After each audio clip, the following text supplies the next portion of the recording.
boy last week, who was 16 in San Francisco, told me on television. Thank God we got him to talk. Maybe somebody will start to listen. He said, I got no country, I've got no flag. Now, he's only 16 years old. And I couldn't say you do. I don't have any evidence to prove that he does.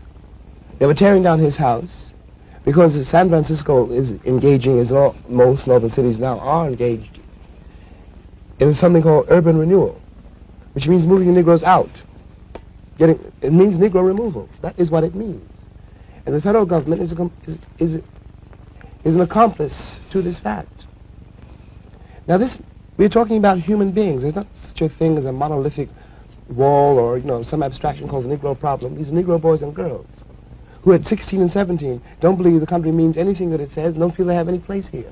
So, y'all, let's check out the suicide rate within black children, okay, in the United States. All right, let's see something. Yes, studies show that suicide rate among black children is a significant public health concern and has been rising at an alarming rate, faster than any racial and ethnic group. Young children ages 5 to 12, black children in this age group are approximately twice as likely to die by suicide as their white counterpart. Adolescents ages 10 to 17, the suicide rate among black youth ages 10 to 17 increased by 144%. Faster growth rate among all racial groups. So these black children are killing themselves. They don't have no daddy. Their mamas is out in the club, right? Celebrating Christmas, Thanksgiving, Easter, right? They're caught all the way into this world. And that's why that's going on. That's why that's going on, because they are without the Lord. They're not being raised up in the ways of the Lord. Let's get that real quick. Titus 2. We're going to start at 1. But speak thou the things that which become in sound doctrine. That means things that make sense, all right? It doesn't make sense to celebrate the days of your oppressor, okay? It doesn't make sense to celebrate Thanksgiving. Most of y'all identify as Native Americans. It does not make sense for you to celebrate the day of the slaughter of the Native Americans. Happy Thanksgiving, America. I'm Donna, and I'm here with my friends to tell you the real history behind this holiday. Growing up, I knew that what they told you in school about Thanksgiving wasn't true. That's not the true story. The true story behind Thanksgiving was, after every killing of a whole village, these European settlers celebrated it, and they called it Thanksgiving. But it wasn't until Abraham Lincoln became president that it became an official holiday. He ordered 38 Dakota men to be hung for war crimes after the sacred holiday Christmas. We take this time to remember our elders who lost their lives due to what really happened. Usually my mom makes a Native American dish for us and we pray. Growing up, I would be kind of annoyed that they didn't know what actually happened on Thanksgiving and that they're actually celebrating the deaths of many people and many tribes that were lost. Whether it's to give thanks or to be with your family, you should learn how the holiday was established in the first place. I'm thankful for being born indigenous to this continent. I'm thankful that I still have my culture. I'm thankful that my elders kept our culture alive all these years. I'm thankful to be indigenous, resilient, and alive. I'm thankful for us all to be able to stand together, stand strong, and stand as one. Happy Thanksgiving, America. I love the idea of Thanksgiving. I love the idea of a day of gratitude and spending time with your family, and I actually love the weird food. What I don't like is the underlying tragedy and genocide that we ignore on that day.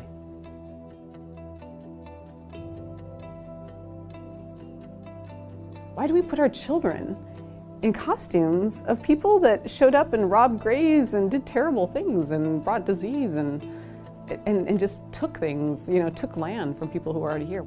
To set up children from the age of preschool to believe that it's right and okay to just take everything is actually truly horrible. It's teaching appropriation from the very beginning. So no wonder, You know, when they get to high school, they think it's fine to wear these headdresses, to wear, you know, things they should not be wearing, and to have these sports names. We start them at the age of 2 with these innocent, sweet Thanksgiving songs, but we create the appropriators of tomorrow.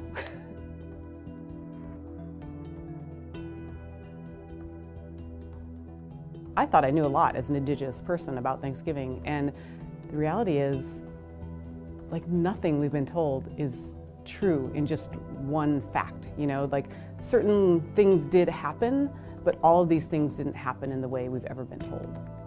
It's like all the best, like, fake news, right? They took things that happened, you know, like, certainly lots of separatists, which we now call pilgrims, and different Native folks have had meals. But, you know, there's so many different times that possibly happened that we're referencing. There were so many political reasons that Thanksgiving, the mythology of Thanksgiving, kept morphing over the centuries to fulfill political agendas, right? Just like today.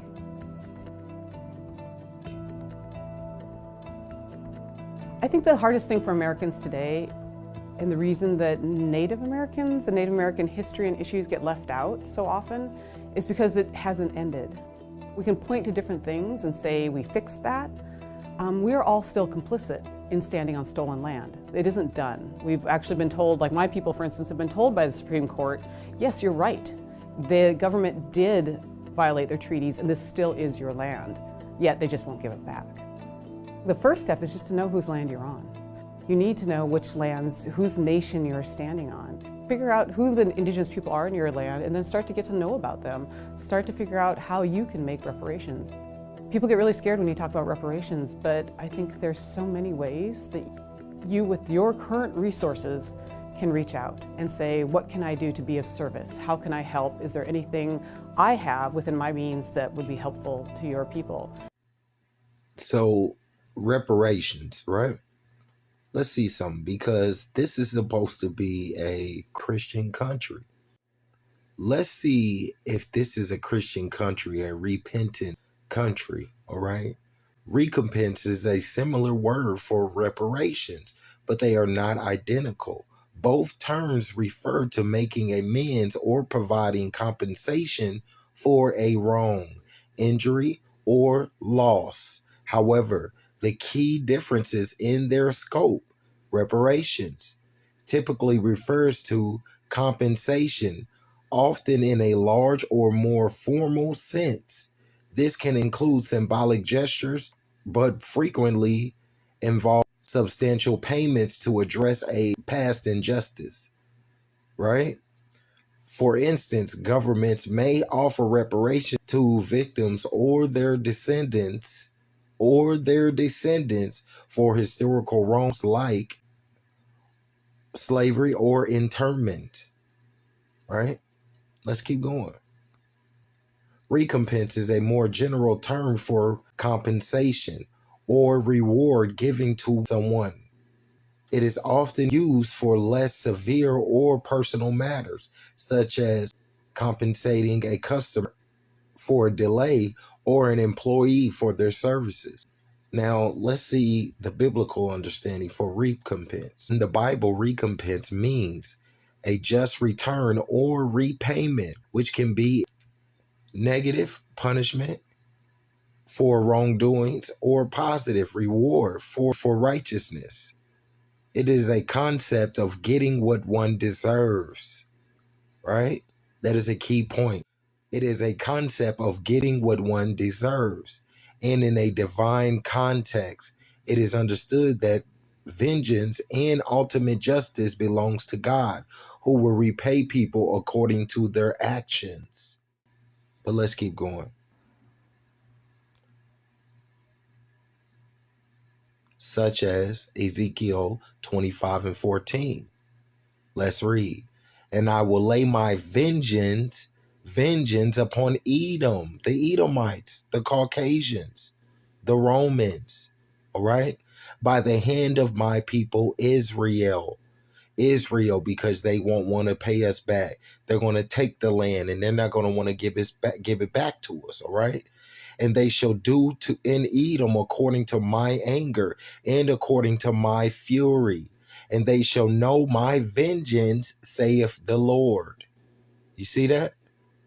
What is the vengeance? Let's see. Isaiah 14.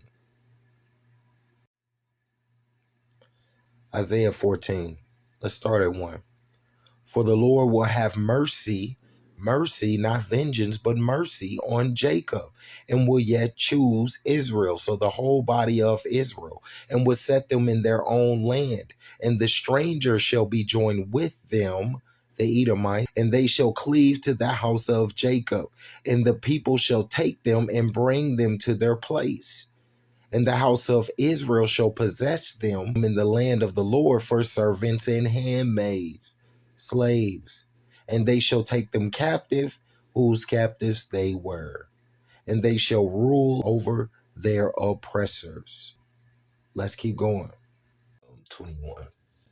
Prepare slaughter for his children, for the iniquities of their fathers, that they do not rise, nor possess the land, nor fill the face of the earth with cities.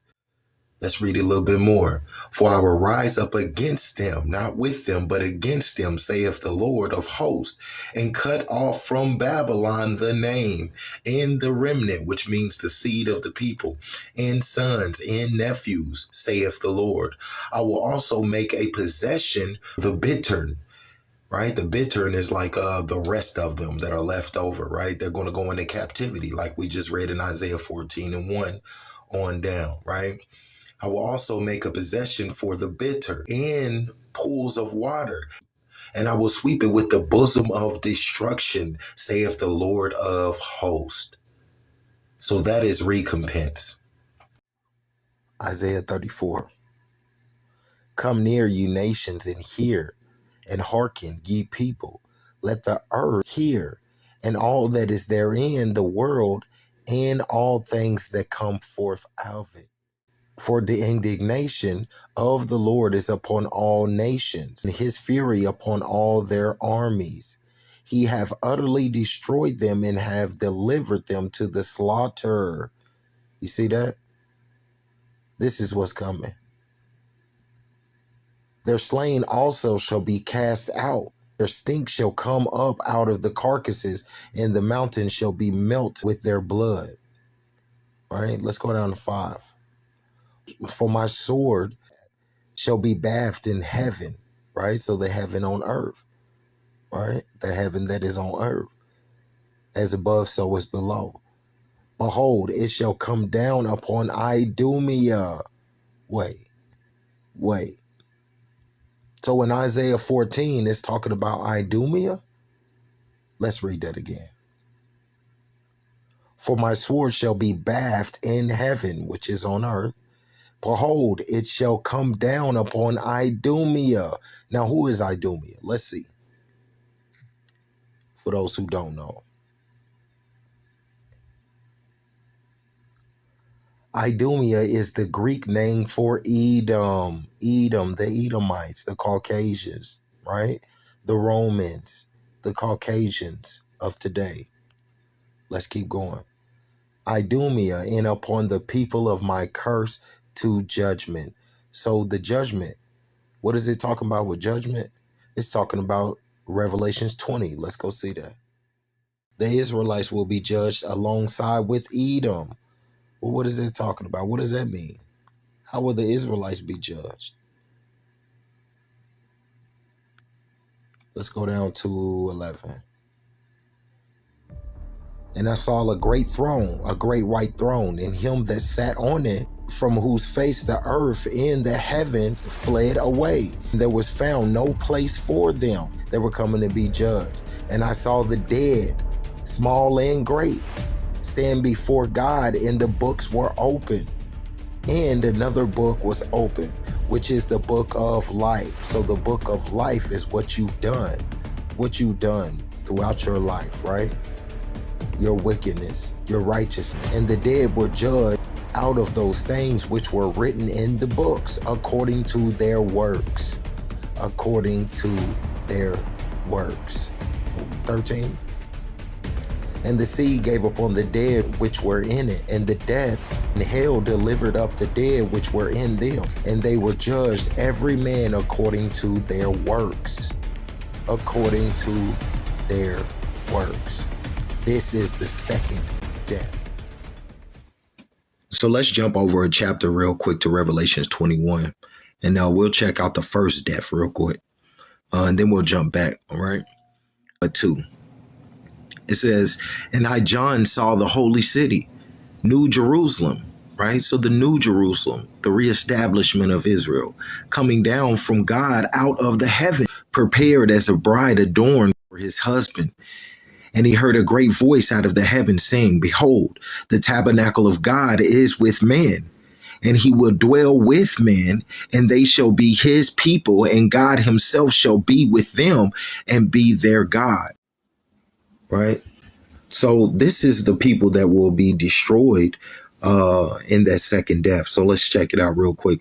Revelations 21, and we'll start at 8. We'll start at 8. Okay. We'll start at 8. And then we'll get a better understanding when we go back to Revelations 20. Okay. So Revelations 21 at 8. And the fearful, those who are fearful to stand up for their people, right? To stand up for the Most High. The Most High told us that in the last days, who shall stand up for me? Who shall stand up for righteousness, right? Unbelieving, those people who just don't want to believe in God, don't believe. They think they the ones like Neo, like Jet Li, right? And abominable, those who won't stop eating pork, for example, right? That's an abomination. And the murderers, right? Those who keep taking lives. You're taking lives for no reason, right? The first thing you want to do is pull your pistol and kill something, right? And whoremongers, those people who are laid up, keep laying up and having sex with this person, that person, don't want to get married, don't want to do what the Lord says, right? And the sorcerers, like you people who are keep messing around with them crystals, right? Y'all fantasizing on them crystals and Buddha and all of that, right? The Most High says you're sorcerers and idolaters. The worship of idols, like Christmas. Christmas is idol worship. Look at that, right? Let's see. Let's see if Christmas and Thanksgiving is idol worship.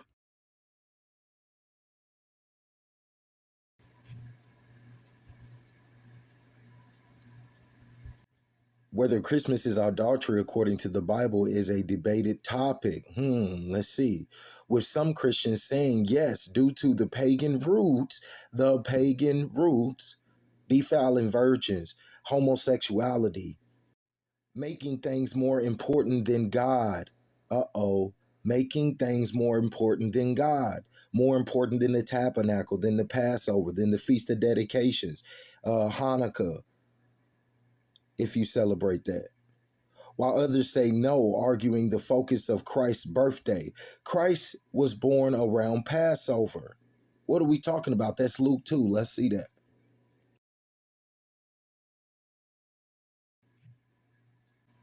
Let's start at 38. And she coming in that instant gave thanks likewise unto the Lord, and spake to him all them that looked for redemption in Jerusalem, talking about Christ. And when they had performed all things according to the laws of the Lord, they returned into Galilee, to their own city Nazareth, where the Nazarites dwelled. And the child grew, Christ, waxed strong in spirit, filled with wisdom, and the grace of God was upon him. Let's keep reading. Now his parents went to Jerusalem every year at the feast of the Passover. Let's keep reading. And when he was 12 years old, they went up to Jerusalem after the customs of the feast, right? Now his parents went to Jerusalem every year at the feast of the Passover. When he was 12 years old, they went up to Jerusalem after the customs of the feast. Now the Passover is around April, all right? Passover is undoubtedly around April. So it would not have been in the winter. It would have been more like in the spring, okay? Let's go back.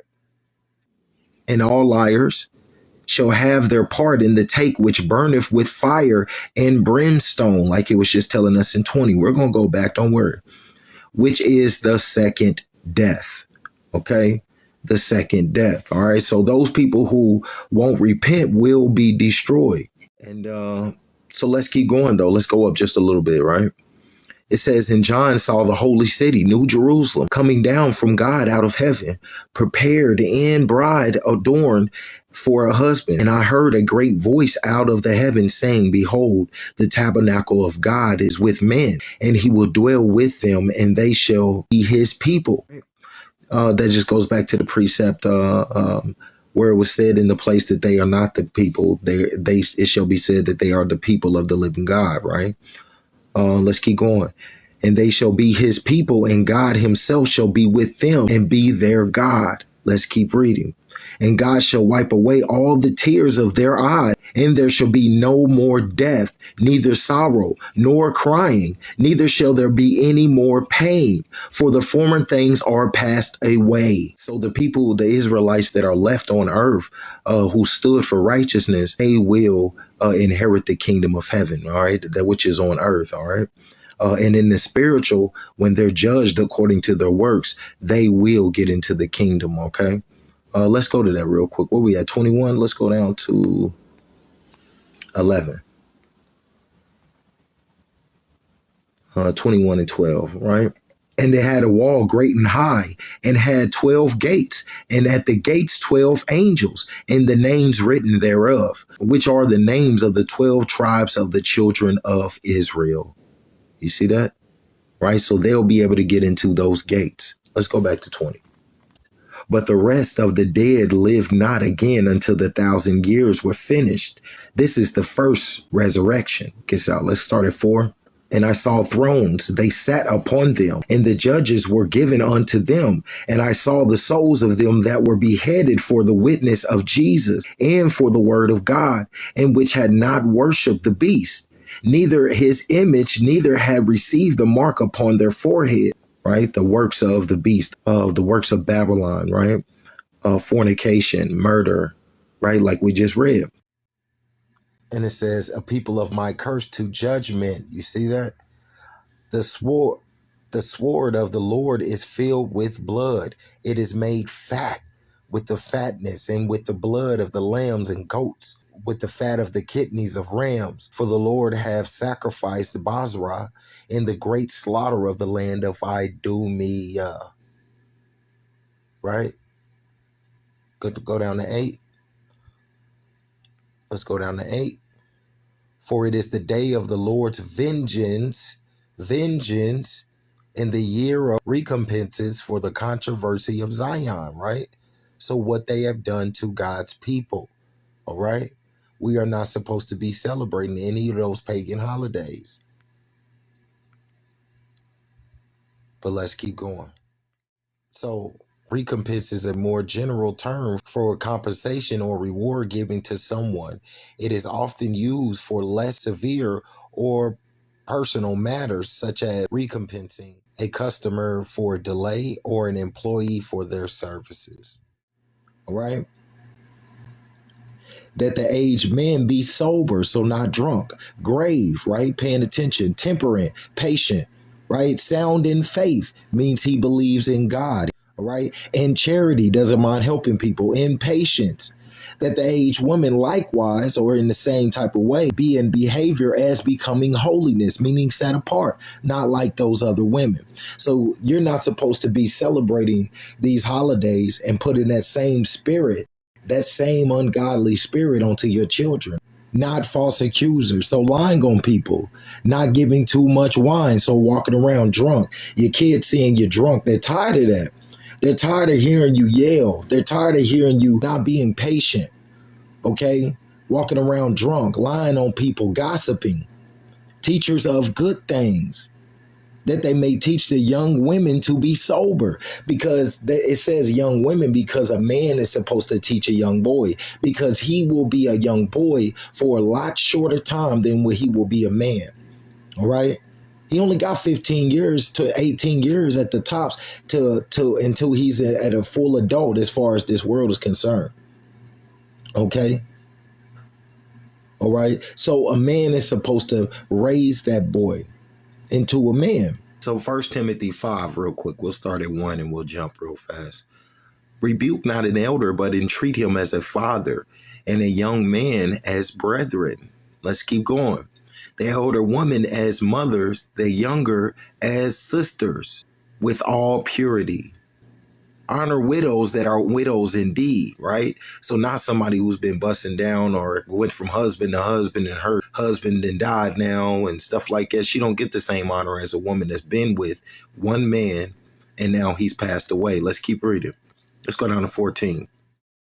I will therefore that the young women marry, bear children, guide the house, give none occasion to the adversary to speak reproachfully.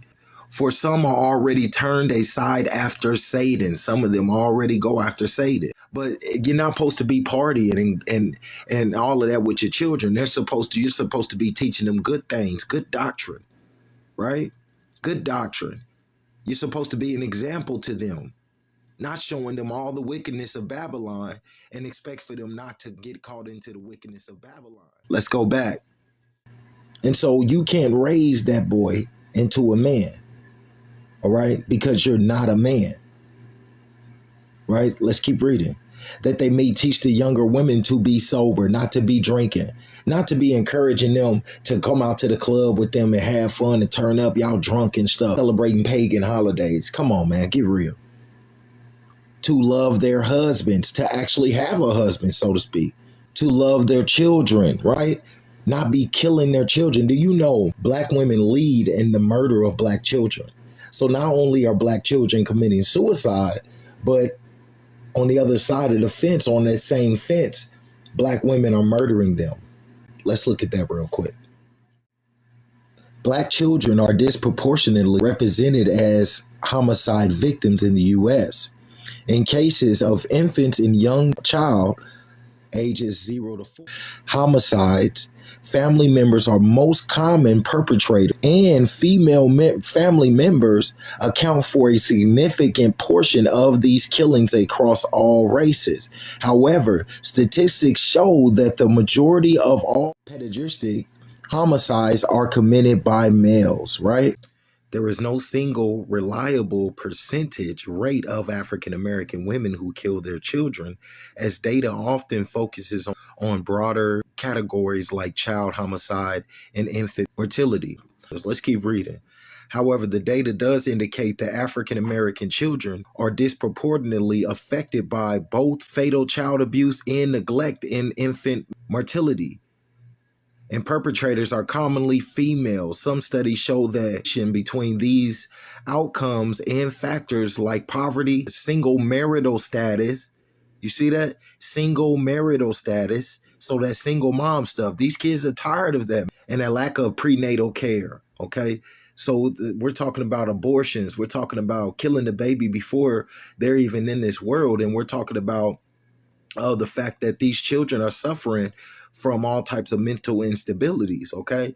And they're killing themselves, all right? Child homicide rate. African American children have a high fatality rate for fatal child abuse and neglect. 6.4 per 100,000 child, right? Followed by other racial groups. I mean, it is clear. It is clear, and we understand this. We completely understand it. We're going to have to talk about it. Contributing factors.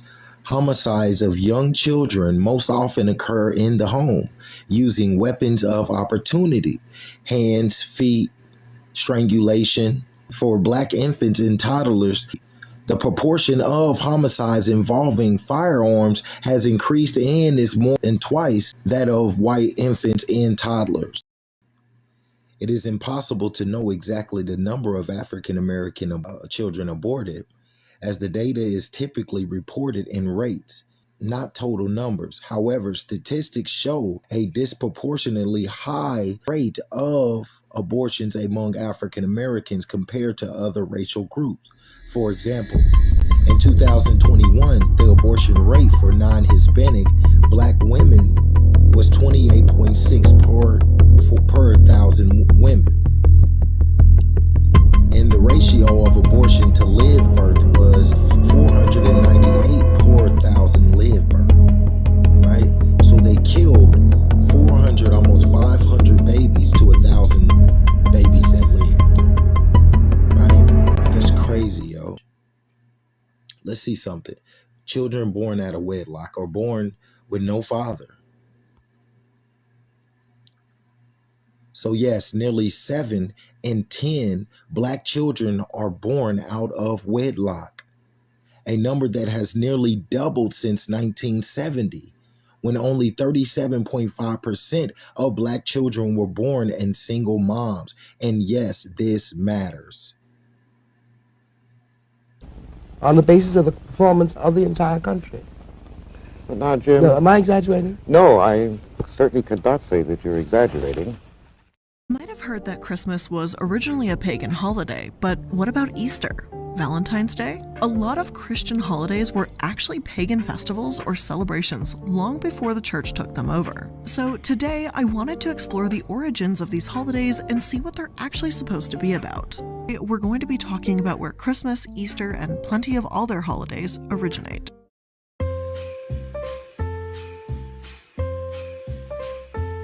We're going to start with one of the most obvious holidays, Christmas. Although many of us know Christmas as the holiday that commemorates the birth of Jesus, some scholars believe Jesus was more likely born in the spring, and the holiday's origins likely come from the ancient Greco-Roman world. There's quite a few possible origins for the December 25th date, so we'll briefly mention some of the more well-known theories. One is that the rebirth of the unconquered sun, Sol Invictus, was celebrated on December 25th in the 3rd century of the Roman Empire. This holiday marked the return of longer days after the winter solstice. Historian Kenneth Davis says that this holiday was associated with many things we see in the Christmas holiday: gift-giving, candle lighting, singing, and decorating houses. Even the custom of evergreen trees, which signal the return of life and light during the winter solstice too. He states, "They started to hang an apple on it, so little red balls on green trees. Get the picture here? So all of these things celebrate the idea that life and light are coming back into the world, which is essentially what Christmas means to Christians around the world." Mithra, the god of the unconquerable sun, was the birthday that the Romans were celebrating, not Jesus' birthday. This was one of the most sacred days of the year for some, though it was considered a hedonistic time that turned social order upside down as well. Some sources claim that enslaved people were given temporary freedom and businesses and schools were closed for a full month. Of course, Christmas didn't just happen in Rome, but in different parts of the world in other ways too. In Scandinavia, the Norse celebrated Yule from December 21st through January. Large logs were set on fire and they'd feast until the logs burned out, up to 12 days in some cases. According to one source, the Norse believed that during each spark from the fire, it would represent a new pig or calf that would be born during the upcoming year. In Germany, people would honor the pagan god Odin around this time, a terrifying being that made nocturnal flights through the sky to observe his people and decide who would prosper or perish. Apparently, many chose to stay inside because of him, like a terrifying Santa, I suppose. All in all, the end of December was, generally speaking, a great time to celebrate. Cattle were slaughtered, so for many, it was the time of the year when they had fresh meat. Plus, most wine and beer would be ready for drinking after fermentation.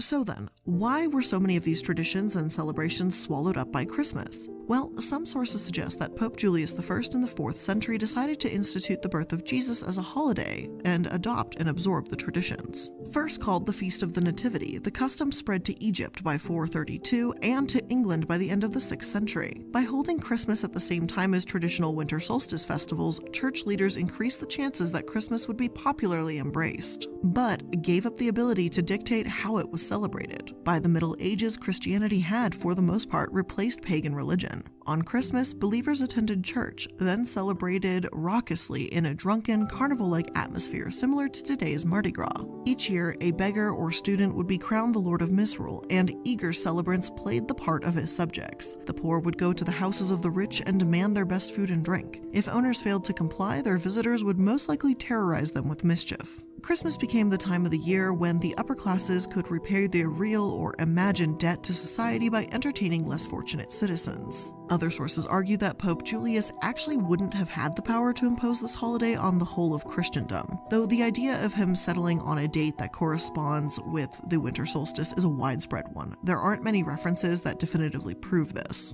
In fact, new evidence of our understanding of why Christmas is celebrated on December 25th emerged as recently as 2015, when Glenn L. Thompson translated some old correspondence of Pope Julius I.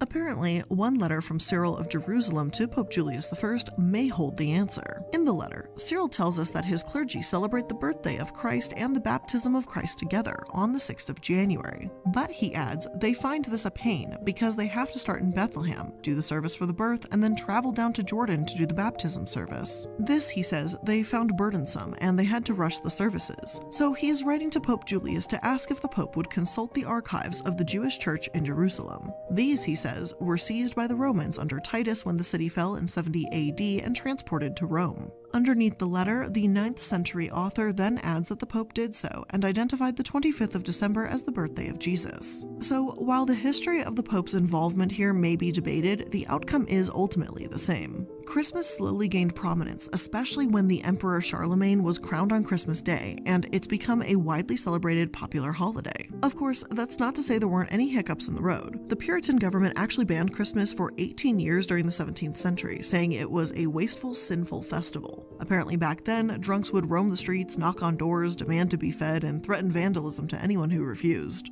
Charles II restored the holiday, but Christmas had even been banned in other parts of the world, like Boston, from 1659 to 1681. After the American Revolution, English customs like Christmas did fade for a while, but Christmas was brought back around the 19th century and reinvented once again into a family-centered day of peace and nostalgia.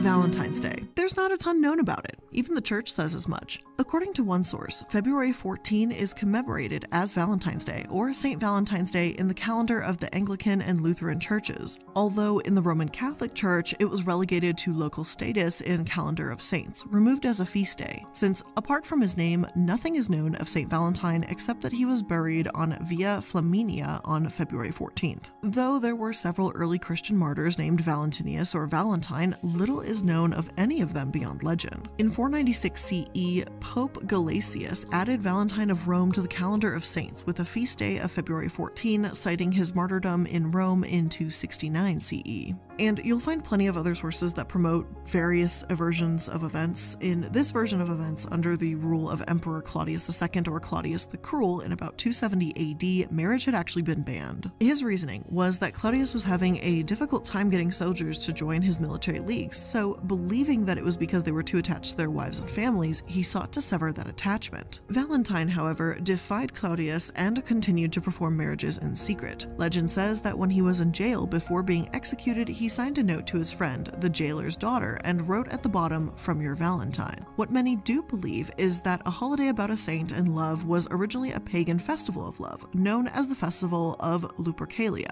Though, once again, the exact origins of this festival are murky at best, and it's been traced back to the 6th century BC. Roman legend says that the ancient king Amulius ordered Romulus and Remus, his twin nephews and founders of Rome, to be thrown into the Tiber River to drown in retribution for their mother's broken vow of celibacy. A servant took pity on them, placed them inside a basket on the river, and the brothers were not only rescued but cared for by a she-wolf in a den in the base of Palatine Hill, where Rome was founded. Apparently, the twins were later adopted by a shepherd and his wife and learned their father's trade. After killing the uncle who ordered their death, they found the cave den of the she-wolf who'd nurtured them and named it Lupercal. It's thought Lupercalia took place to honor the she-wolf and please the Roman fertility god Lupercus. And that's how the name of the supposed festival began and sacrifices that took place. At least one male goat and dog were slain, and then the feast would begin.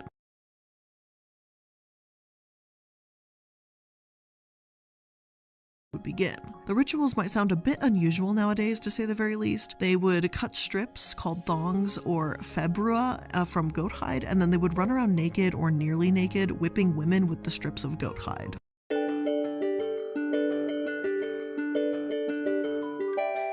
Easter is another holiday that, though Christianity has come to associate with the resurrection of Jesus, it used to mean something entirely different. Equinoxes, for those of you that may not know, happen in late March and late September. These are the days when the sun is exactly above the equator, making the day and night the same length. The solstices are in late June and late December, and mark the days when the sun's path in the sky is the farthest north or south of the equator. In other words, the shortest day of the year is the winter solstice, and the longest day is the summer solstice. Easter, as you may guess from these approximate dates, used to be a celebration of the spring equinox. These celebrations have taken on different traditions all across the world as well. It's said that in Iran, the festival of Nowruz, which means new day, is shortly before the spring, or vernal as it's called in Latin, equinox. A lot of cleaning is done, broken items are repaired, homes are repainted, and flowers are gathered and displayed. Talk about a spring cleaning, right? The Iranian New Year begins on the day of the equinox, and people will often celebrate by going on a picnic with loved ones. For the ancient Egyptians, the festival of Isis was a celebration of spring and rebirth. It was held every time the Nile began to rise, when Isis, one of the most important goddesses of ancient Egypt, was mourning her lover Osiris, and her tears were symbolically filling the river. In addition to the festivals and celebrations themselves, some sources add that a lot of the fun about Easter also has pagan roots. Bunnies are a leftover from the pagan tradition of Eostre, a great northern goddess whose symbol was a rabbit or hare. Exchange of eggs is an ancient custom celebrated by many cultures. Hot crust buns are very ancient too. In the Old Testament, we see the Israelites baking sweet buns for an idol and religious leaders trying to put a stop to it. The early church clergy also tried to put a stop to sacred cakes being baked at Easter. In the end, the face of the defiant cake-baking pagan women, they gave up and blessed the cake instead. Easter eggs are often seen as representing fertility and birth, and the tradition of eating lamb for dinner is also said to come from the Jewish tradition of Passover, since it was often used as a sacrificial animal. Regardless, the theme of new life and resurrection became intertwined, and that's the reason why, in 325 AD, the first major church council, the Church of Nicaea, decided that Easter should fall on the Sunday following the first full moon after the spring equinox. Not only is this why the date moves, but why Easter festivities are called movable feasts as well. Halloween is a holiday that's done the rounds for sure. It was once a pagan holiday, then, albeit debatedly, turned into a Christian one, and now it's pretty largely seen as a pagan one once again. Samhain was an incredibly important Celtic fire festival celebrated on October 31st. This was, in a way, like New Year's, since it carried the whole concept of the old becoming new. Around this time, crops were gathered and stored, and as it was the last day of the year, souls of the departed would return to their former homes, and spirits from the other world and they were visible to mankind. The Celtic year had 4 festivals each year, for each season, none of them connected to the sun cycle. But this one was the most important. It was so important, in fact, that failure to participate was believed to result in punishment from the gods. There is one body, and one Spirit, even as ye are called in one hope of your calling, one Lord, one faith, one baptism, one God and Father of all, who is above all, and through all, and in you all. But unto every one of us is given grace according to the measure of the gift of Christ. Usually in illness or death, according to one source. Because the Celts believed that the barrier between worlds was breachable during Samhain, they prepared offerings that were left outside villages and fields for fairies or sheep. It was expected that ancestors might cross over during this time as well, and Celts would dress as animals and monsters so that fairies were not tempted to kidnap them. Another famous story is that of Stingy Jack, who apparently invited the devil to have a drink with him, only to trick him into turning into a coin. Though Jack eventually freed him, it was under the condition that he would not take his soul. When he died, the devil sent Jack off to the dark night with only a burning coal. Jack put it in a carved-out turnip, creating the first ever jack-o'-lantern, or so the story goes. It's also believed that bonfires were lit and people wore ugly masks and disguises to confuse spirits and stop them from going after those that may have disliked them during their lifetime. The tradition of leaving food may have come from offering hospitality to ancestors as well. As for the apples and that whole thing with apples and Halloween, it's said to come from the Roman festival of Pomona, the goddess of fruits of the tree, especially apples. The origin of Halloween menus, many of which include apples, may come from this period. Of course, as Christianity spread, they weren't all that thrilled by these celebrations, and Pope Boniface IV in the 5th century moved the entire holiday to May 13th and specified it as a day to honor saints and martyrs. So even though All Saints was in May, it was eventually brought back to November 1st, a date later, and All Souls Day on November 2nd. The games, food, drink, practically every custom we see on Halloween really originates from this original celebration. The church has tried to stop these celebrations from time to time, namely by banning bonfires altogether, but it really didn't stop much at all. Guising, dressing up, and calling on neighbors for food and drink began around the 16th century, as well as getting all the closer to Halloween as we know it. And of course, Day of the Dead, or Dia de los Muertos, I'm sorry if I butchered that, has its roots in Aztec culture, and it too was changed when the Spanish conquered the Aztec Empire in the 16th century. The Catholic Church moved indigenous celebrations and rituals to All Saints and All Souls Day, though it's widely believed that the rituals honoring the dead were originally held in August. The Day of the Dead originated from the belief that when a person dies, they travel to the land of the dead and have to get through 9 challenging levels to get to their final resting place. Family members would provide food, water, and even tools to assist the dead on the long journey they had ahead of them. In medieval Spain, people would bring wine and bread, as well as cover graves with flowers and light candles to illuminate a dead soul's way back home. In the 16th century, Spanish conquistadors brought these traditions with them. Though these practices were mostly within rural indigenous areas of Mexico, in the 1980s it began spreading into the cities, and in recent years it's become more visible and popular even within the US. And just as Day of the Dead has become more popular, there's been a revival of Samhain too. Wiccans, those belonging to a religion practicing witchcraft and nature worship, have embraced the holiday and adopted traditional fire ceremony. Carnival also has its roots in paganism as well as just plain survival too. Before Lent, but after Christmas, heavy food consumption was necessary to ward off shorter days of winter. During Roman times, people along the Rhine River in Germany celebrated the end of winter with a festival to the wine god Dionysius. When regions along the Rhine were Christianized, the heathen festival was integrated into the church calendar and developed into what later became known as Carnival. The celebration takes place 6 weeks before Easter, just before the period of fasting or Lent begins. The days before Easter are, at least according to the church, meant to be a quiet, reflective time as a way to remember Jesus' suffering.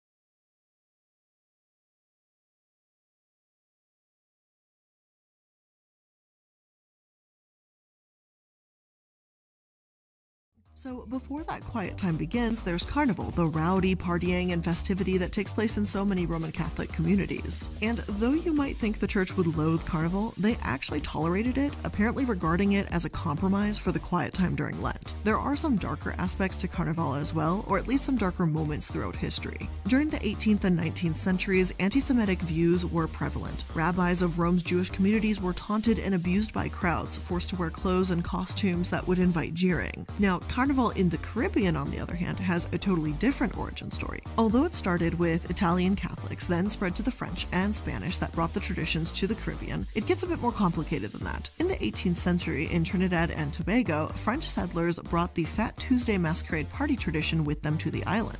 Yet it was the dressing in masquerade, music, and dancing that became a crucial part to Carnival celebrations. One source writes, "By the beginning of the 18th century, there were already a large number of free black people in Trinidad, along with French immigrants, early Spanish settlers, and British nationals. The island came under British control in 1797.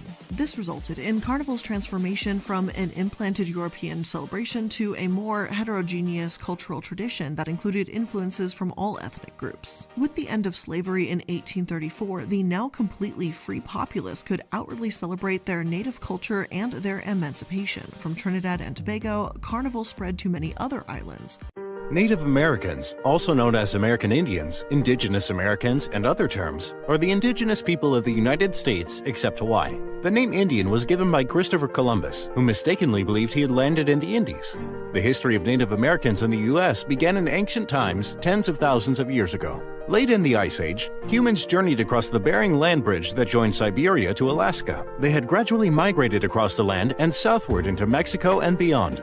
Their descendants explored along the west coast of North America. As early as 1000 BC, they had covered nearly the entire continent. Over thousands of years, as they migrated across the continents, American Indians have developed a variety of languages and civilizations. They came from different tribes, such as in Europe, Asia, or Africa. When the Ice Age ended, the Native Americans developed their tribes by making wise use of natural resources available. They had first experience with growing different crops such as corn and squash, raising animals like turkeys, llamas, and guinea pigs for food, hunting deer, bison, sea mammals, and catching fish by using a variety of efficient methods. Another development during the period before the European invasions was the mound building. From the present-day region of the Midwestern United States to southern Peru and South America, centers of government were marked by enormous mounds of earth. Most of these mounds were flat on top, with palaces and temples built on them. Some were burial sites of honored leaders.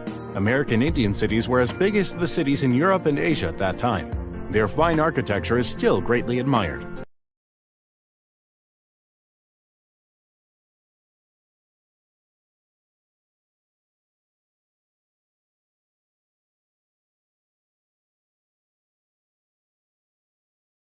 After 1492, European exploration and colonization of the Americas revolutionized how the Old and New Worlds perceived themselves. Many of the first major contacts were in Florida and the Gulf Coast by Spanish explorers. From the 16th through the 19th centuries, the population of Indians sharply declined. Most mainstream scholars believe that, among the various contributing factors, epidemic disease was the overwhelming cause of the population decline of the Native Americans because of their lack of immunity to new diseases brought from Europe, such as measles, chickenpox, cholera, yellow fever, and many more devastating diseases. However, these diseases were rarely fatal among Europeans. With the meeting of two worlds, animals, insects, and plants were carried from one to the other, both deliberately and by chance, in what is called the Columbian Exchange, especially horse, which escaped and began to breed and increase their numbers in the wild. Native America used horses to carry goods, to hunt game, and to conduct wars and horse raids. The Europeans started colonizing the Americas in order to cultivate new farmlands and create new jobs for the growing populations of Europe. To do so, they often fought Native American tribal nations for the land. During the American Revolution, the newly proclaimed United States competed with the British for the allegiance of Native American nations east of the Mississippi River. Most Native Americans who joined the struggle sided with the British, based both on their trading relationships and hopes that the colonial defeat would result in a halt to further colonial expansion onto Native American land. The United States was eager to expand, develop farming and settlements in new areas, and satisfy land hunger of settlers from New England and new immigrants. The national government initially sought to purchase Native American land by treaties. The states and settlers were frequently at odds with this policy. United States policy toward Native Americans continued to evolve after the American Revolution. George Washington and Henry Knox believed that Native Americans were equals, but their society was inferior. Washington formulated a policy to encourage the civilizing process. This led to the Civilization Fund Act of 1819. As American expansion continued, Native Americans resisted settlers' encroachment in several regions. In the 1830s, President Andrew Jackson signed the Indian Removal Act of 1830, a policy of relocating Indians from their homelands to Indian Territory and reservations in surrounding areas to open their lands for non-native settlements. This resulted in the Trail of Tears. Native American nations on the plains in the West continued armed conflicts with the U.S. throughout the 19th century through what were called generally Indian Wars. Notable conflicts in this period include the Dakota War, Great Sioux War, Snake War, Colorado War, and Texas Indian Wars. And one of the last events during the Indian Wars was the Wounded Knee Massacre in 1890. Here, warriors, women, and children alike were ferociously slaughtered by the U.S. cavalry. In 1919, the United States, under President Woodrow Wilson, granted citizenship to all Native Americans who had served in World War I. Nearly 10,000 men had enlisted and served, a high number in relation to their population. Despite this, in many areas, Native Americans faced local resistance when they tried to vote and were discriminated against with barriers to voter registration. On June 2, 1924, U.S. President Calvin Coolidge signed the Indian Citizenship Act, which made all Native Americans born in the United States and its territories American citizens. Prior to passage of the act, nearly two-thirds of Native Americans were already U.S. citizens, through marriage, military service, or accepting land allotments. The act extended citizenship to all non-citizen Indians born within the territorial limits of the United States.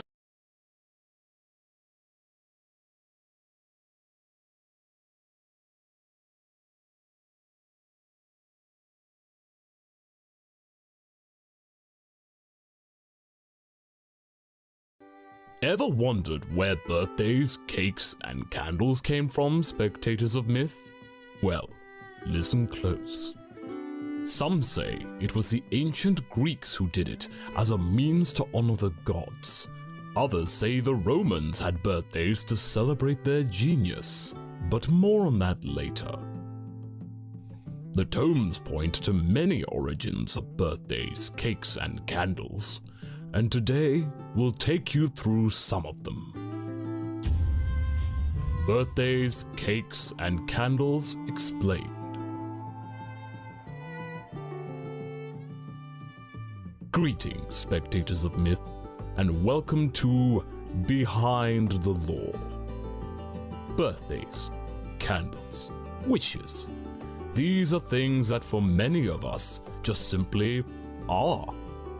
You have your birthday, you get your cake with candles, and you blow them out and make a wish. But where did all of this come from? Well, for that, we must venture to the lands of ancient Egypt and the time of the pharaohs.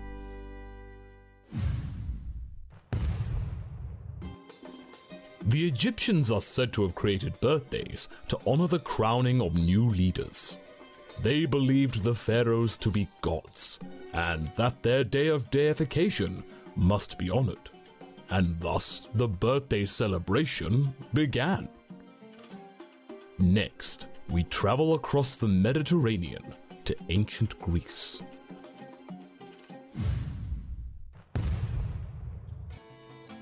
To celebrate the moon goddess Artemis, the Greeks would visit her temple with moon-shaped cakes adorned with candles. Legend has it, this was to give the cakes a radiant moon-like glow. And to this day, many people do that exact same thing, albeit not to honor Artemis, but their friends, colleagues, and loved ones. But how did that come to pass? How did birthdays go from celebrating deities to the birth of mortals? Well, there appears to be a number of different peoples that did such things.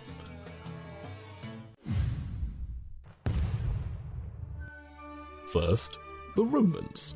They viewed birthdays as a celebration of a person's genius, and that's not their intellect, that's their guardian spirit. Some say the genius was equivalent to a Roman soul, so it's no wonder that parties honoring them were, so to speak, quite lit. But there was another place, spectators of myth, a place often overlooked when considering birthday origins, and that place was ancient Persia.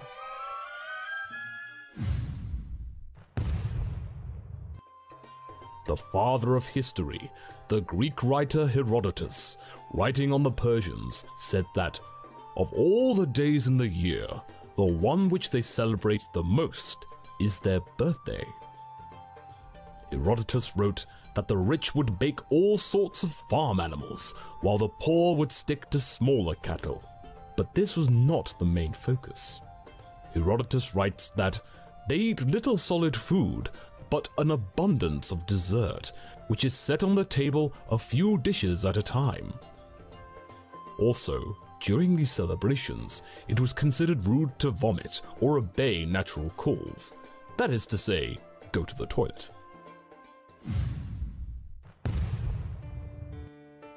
Jumping ahead to more recent times, it is said that the German celebration Kinderfest popularized the concept of birthdays, cakes, and candles.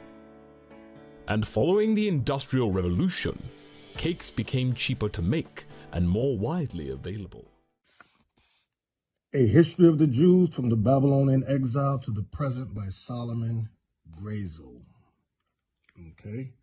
The Jewish Publication Society of America.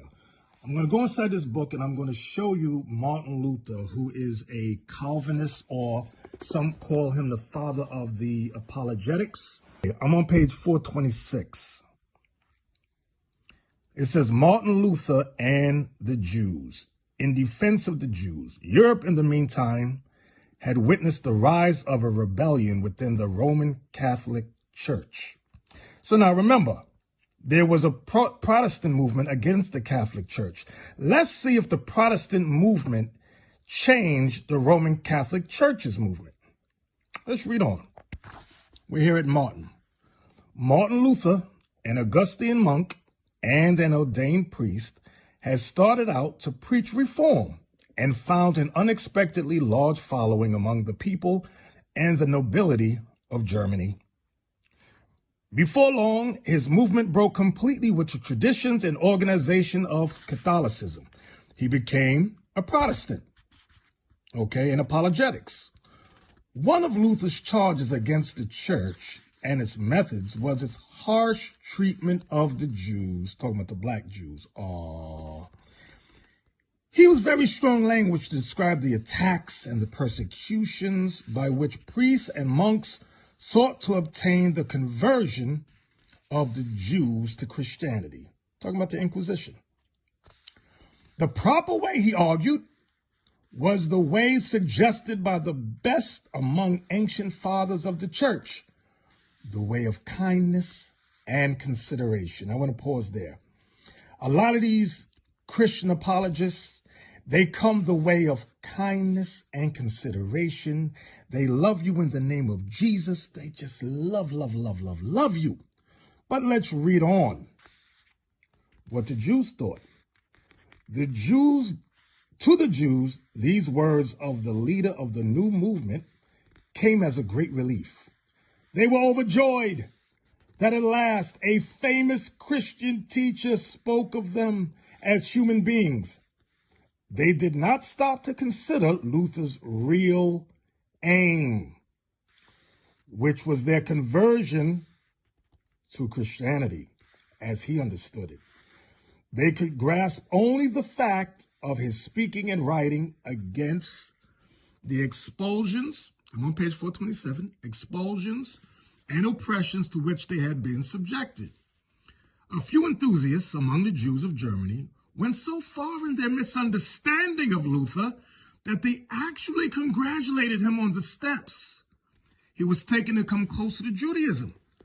The majority of the Jews looked merely for a lightening of their burdens. Luther's disappointment, here it comes now. Luther had thought that he could win the Jews with a few kind words.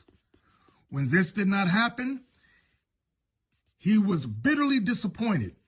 He now attributed everything to the stubbornness of the Jews and to what he chose to call the falsehoods contained in Jewish literature. He outdid, he outdid the Catholic clergy in the vile terms which he heaped on the Jews and Judaism, and advised, let's zoom in on this, and advised what?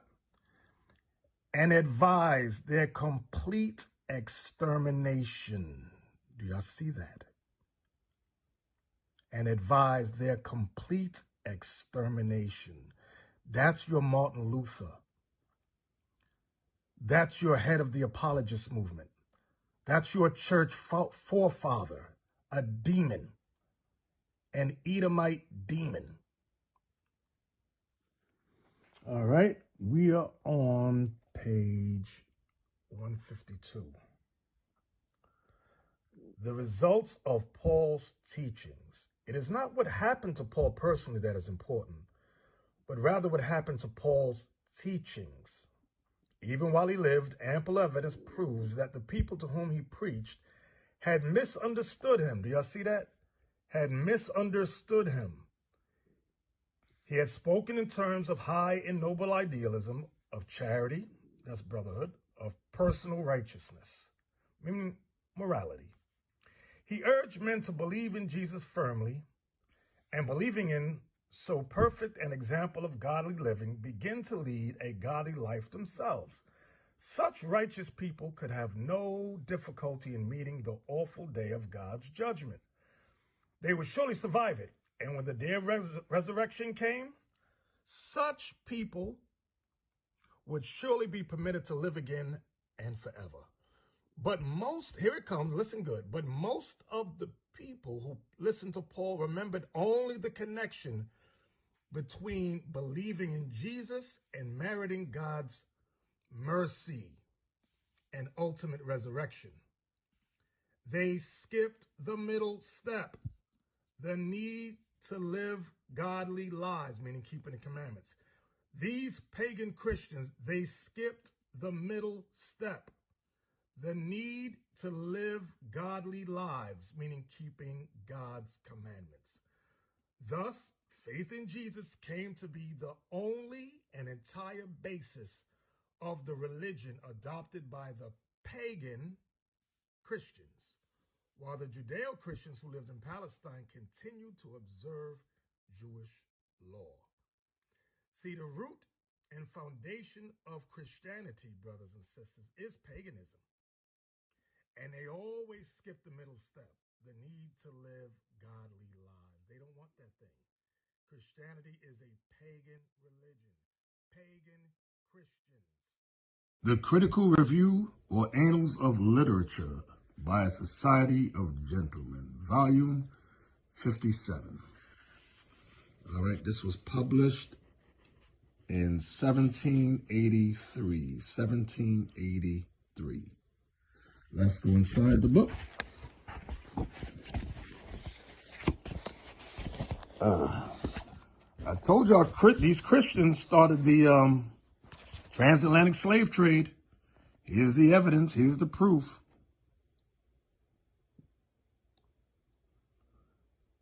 Right there where it says Pope Nicholas. Let me zoom in a little bit closer than that.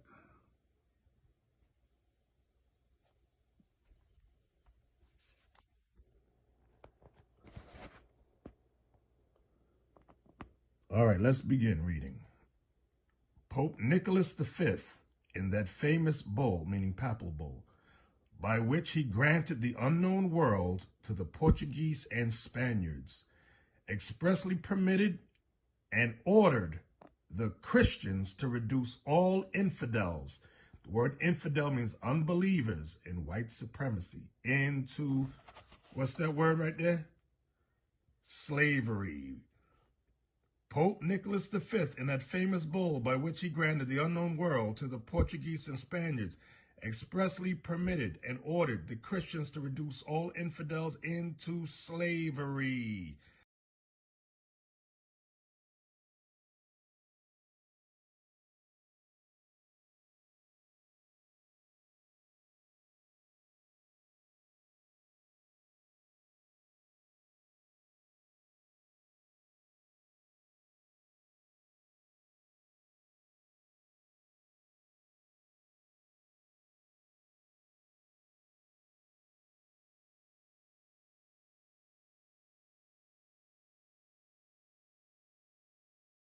In order zealously executed by both these nations. So Portugal and Spain, they were the first to start the transatlantic slave trade under Pope Nicholas V. Why don't these black Christians tell you that? Let's go down. Professor Sprengel divides the history of the Negro trade carried on by Christians. Oh, carried on by who? Christians. Into two principal periods. The first from 1443 to 1645, and the second from 1645 to the present times, meaning when the book was written.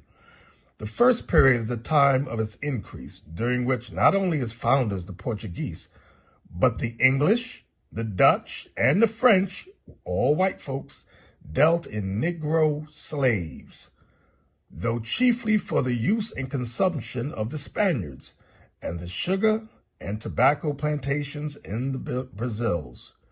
During the latter period, these four nations were obliged to share that trade with the Swedes,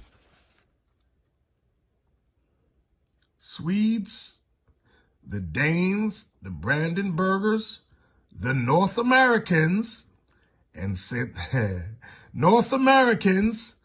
1778 with the Spaniards. Y'all see that? Their trade, however, still increased, not only by the Swedes and the Brandenburgers, ceasing their navigations to the coast of Guinea, but from the annual demand of a supply of more than 100,000 Negroes recruits for their own colonies. Y'all see that? Let's go down. The trade soon increased so that in 1455, no less than 700 or 800 Negro slaves were annually, meaning yearly, exported to Lisbon, that's in Portugal. At length, the Portuguese in 1471 discovered the Gold Coast, that's Ghana. And ever since, the intercourse between Portugal and Guinea was continued. Watch this. Now it's going to tell you who these Negroes were. King John II in 1492 expelled all the Jews to the island of St. Thomas. St. Thomas is in Africa, which had been discovered in 1471, and to other Portuguese settlements on the continent of Africa. That's the proof.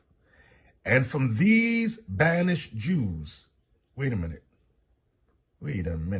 And from these banished Jews, the Black Portuguese, as they are called. So these Jews were called the Black Portuguese. And the Jews in Loango, that's Africa, who are despised even by the very Negroes, are descended. So it's saying that these Jews, the Black Portuguese, are descended from the Negroes, which despise them. Okay? Why? Because these Jews were keeping God's commandments. These Jews were keeping God's commandments, and you had these other blacks that were not. Facts.